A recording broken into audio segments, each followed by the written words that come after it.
Azərbaycan teatr tarixində xüsusi yeri olan Oradan-Buradan satirik tamaşasında yəqin ki, bu səhnəni görmüsünüz. Şəhərin mərkəzi küçəsində insanlar məlumat sütununun ətrafına toplaşıblar. Bir nəfər ucadan axşam afişasını oxuyur. Bu səhnə köhnə Bakının unudulmuş bir şəhər mədəniyyətini xatırladır.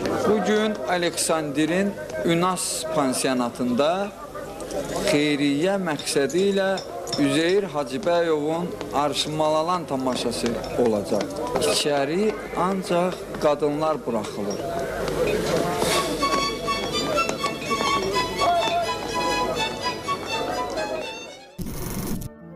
Bir zamanlar Bakının danışan divarları sayılan bu sütunlar 20-ci əsrin əvvəllərində şəhərin mərkəzi küçələrində qoyulurdu. Avropa ilə Şərqin qarışığı olan bu şəhərdə informasiya ilə küçənin özündə yaşayırdı. Bu silindr formasında olan məlumat sütunlarında teatr və sirk tamaşalarının afişaları, elanlar, qəzet başlıqları yerləşdirilirdi. Bugün telefon ekranında sürüşdürüb oxuduğumuz xəbərlər vaxtilə həmin sütunların üzərində yaşayırdı. Bu sütunlar Bakının o zamanki sosial şəbəkəsi idi.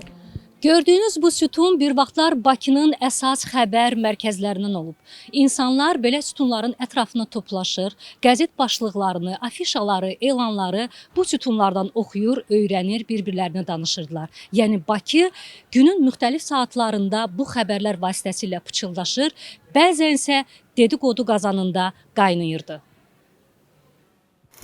1863-cü ildə Alman ixtiraçı Ernest Litvas tərəfindən yaradılan bu sütunlar 19-cu əsrin sonu, 20-ci əsrin əvvəllərində Parisdə, Londonda və Avropanın digər şəhərlərində də qoyulmağa başladı. Yaradıcısının adı ilə Litvas sütunları deyilən bu sütunlar şəhər mədəniyyətinin ayrılmaz hissəsi idi. Adətən tökmə metal, daş və ya qalın ağacdan hazırlanır, üstü konusvari və ya günbəz formalı qapaqla örtülürdü. Avropadan sonra Rusiya imperiyasının böyük şəhərlərində Peterburq, Moskva, Odessa və neft bumu dövründə Bakıda da qoyuldu. Məqsəd şəhərin mərkəzində rəsmi oxu nöqtələri yaratmaq idi. Sonra radio gəldi, ardınca televiziya, daha sonra internet. Litvas sütunları yavaş-yavaş lazımsız sayıldı.